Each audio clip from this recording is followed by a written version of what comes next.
Good morning प्यारे बच्चों, कैसे हैं आप लोग। मुझे आशा है आप लोग स्वस्थ होंगे, मस्त होंगे और अपनी पढ़ाई में व्यस्त होंगे। तो बच्चों, आज की क्लास में हम लोग साइंस के प्रकाश के परावर्तन के ऑब्जेक्टिव को देखेंगे। हम लोग पिछले क्लास में 1 से 21 तक को देख लिए थे, तो आज हम लोग 22 से 52 तक देखेंगे। कितना तक? 52 तक। आपको पता है साइंस में कितने सब्जेक्ट है? तो 3।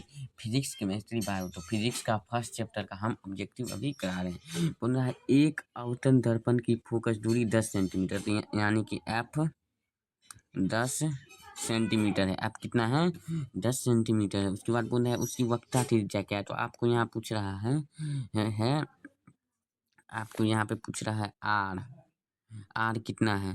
तो देखिए आपको पता होगा एफ बराबर कितना क्या होता है। तो एफ बराबर R/2। आप एफ बराबर R/2 होता है ना, तो ऊपर मिटा देते हैं। क्या होता है? क्या होता है? एफ बराबर R/2 होता है ना। तो देखिए एफ कितना है? 10 सेंटीमीटर। आर कितना? आर नहीं है तो आर ही लिखेंगे, फिर 2, फिर यहाँ नहीं पूछे तो 1 बैठा देंगे। अब देखिए यहाँ पे कोना कोनी गुना हो जाएगा, तो 10 दूना 20 बराबर आर को 1 से करेंगे तो आर ही आएगा। तो हमारा निकल गया आर बराबर 20 सेंटीमीटर, यानी कि बी नंबर आंसर सही होगा। निर्गत किरण एवं अभिनव के बीच को कोण को क्या कहते हैं? तो निर्गत किरण और अभिनव के बीच के कोण को हम लोग निर्गत कोण कहते हैं। निर्गत किरण एवं अभिनव के बीच के कोण को हम लोग निर्गत किरण कहते हैं, कोण कहते हैं। निर्गत किरण एवं अभिनव के बीच के कोण को हम लोग निर्गत कोण कहते हैं। क्या कहते हैं? निर्गत कोण। अब सरल सूक्ष्मदर्शी में किसका उपयोग किया जाता है? तो सरल सूक्ष्मदर्शी में आपका आपतन दर्पण का तो नहीं होगा, उत्तल दर्पण का भी नहीं होगा, आपतन लेंस का भी नहीं होगा, तो आपका उत्तल लेंस का होगा। सरल सूक्ष्मदर्शी में किसका प्रयोग किया जाता है? तो उत्तल लेंस का। किस लेंस द्वारा सिर्फ काल्पनिक प्रतिबिंब बनता है? किस लेंस द्वारा सिर्फ काल्पनिक प्रतिबिंब बनता है? तो आपको अवतरण लेंस द्वारा सिर्फ काल्पनिक प्रतिबिंब बनता है। काल्पनिक प्रतिबिंब बनता है अवतरण दर्पण के द्वारा। परावर्तन के नियम से निर्धारित होता है। तो परावर्तन के नियम से निर्धारित होता है परावर्तन को आपतन कोण बराबर परावर्तन कोण। परावर्तन के नियम से निर्धारित होता है आपतन कोण बराबर परावर्तन कोण। तो यानी कि ए में दिया हुआ है, ए होगा इसका आंसर। देखिए क्वेश्चन रिपीट हो गया। परावर्तन के नियम से निर्धारित होता है तो आपतन कोण परावर्तन कोण। अब देखिए काल्पनिक प्रतिबिंब होता है। काल्पनिक प्रतिबिंब क्या होता है? सीधा, उल्टा, दोनों, कोई नहीं। तो काल्पनिक प्रतिबिंब आपका होता है सीधा।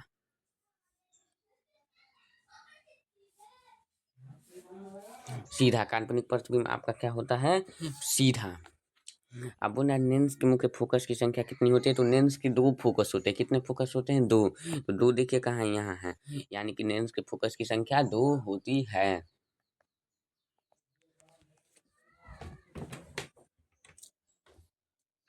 अब बोले सर्च लाइट के परावर्तक सतह होते हैं। तो सर्च लाइट के जो परावर्तक सतह होते हैं वो अवतल दर्पण का रहता है। उन्हें दाढ़ी बनाने में कौन सा दर्पण प्रयुक्त होता है? तो आप लोग तो जानते होंगे नाई के पास जो जाते हैं वो जो दाढ़ी बनाता है, दाढ़ी शेविंग करता है, तो वो सब अवतल दर्पण रखा रहता है वहाँ पे।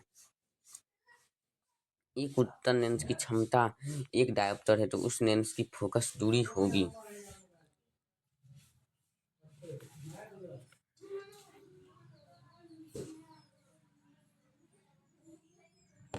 यहाँ पे हो जाएगा आपका प्लस 100 सेंटीमीटर।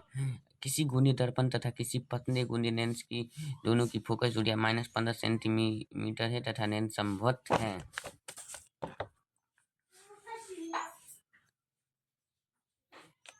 बोल रहा है किसी गोलीय दर्पण तथा किसी पतले गोलीय लेंस की फोकस दूरी -15 सेंटीमीटर, तो दर्पण तथा लेंस समवत है, दोनों उत्तल। प्रकाश के अपवर्तन के कितने नियम है? तो प्रकाश के परावर्तन के नियम 2 और अपवर्तन के नियम भी 2। अपवर्तन के नियम भी 2। आपको बताया था प्रकाश के परावर्तन का भी नियम 2 होते हैं और अपवर्तन के नियम भी 2 होते हैं। इसी माध्यम का अपवर्तनांक का मान होता है साइन आई बटा साइन आर। एक उत्तल लेंस होता है बीच की अपेक्षा किनारों में मोटा, किनारों की अपेक्षा बीच में मोटा।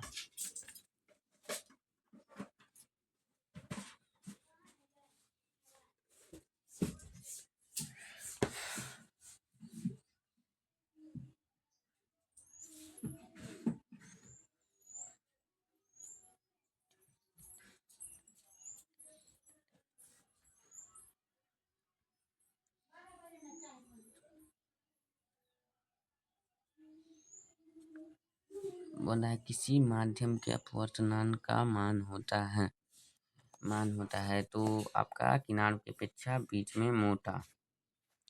एक उत्तल लेंस होता है एक उत्तल लेंस होता है तो ये भी रिपीटेड क्वेश्चन है।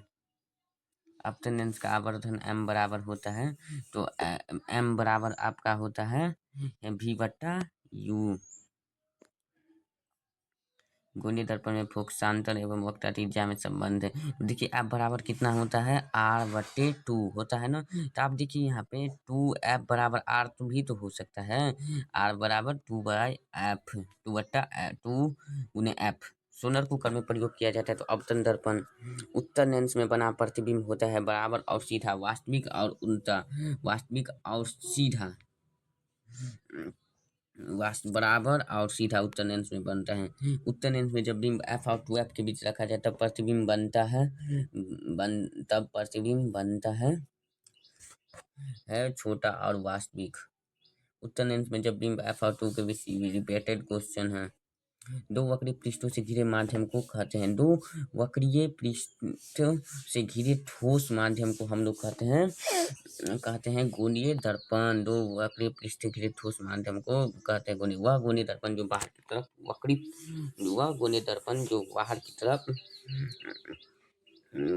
तरफ वक्रित होता है उसे हम लोग कहते हैं उत्तल दर्पण।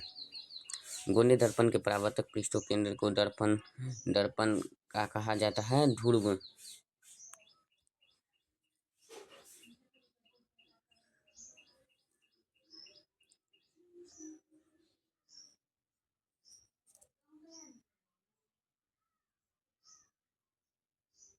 इसको बच्चों कहा जाता है क्या गोलार्ध। क्या कहा जाता है गोलार्ध। किसी लेंस द्वारा उत्पन्न आवर्धन का ऐसे मात्रक होता है तो आवर्धन का ऐसे मात्रक नहीं होता, यह मात्रक विहीन होता है। लेंस के केंद्रीय बिंदु को कहते हैं केंद्रीय बिंदु को कहा जाता है बच्चों, आप लोग को पता होगा केंद्रीय बिंदु को कहा जाता है प्रकाश की केंद्र। लेंस के केंद्रीय बिंदु को कहा जाता है प्रकाश की केंद्र। किसी शब्दकोश में पाए गए छोटे अक्षर को प्रदर्शित में निम्न कौन सा लेंस। तो 5 सेंटीमीटर फोकस दूरी का उत्तल लेंस का हम लोग क्या करेंगे प्रयोग करेंगे।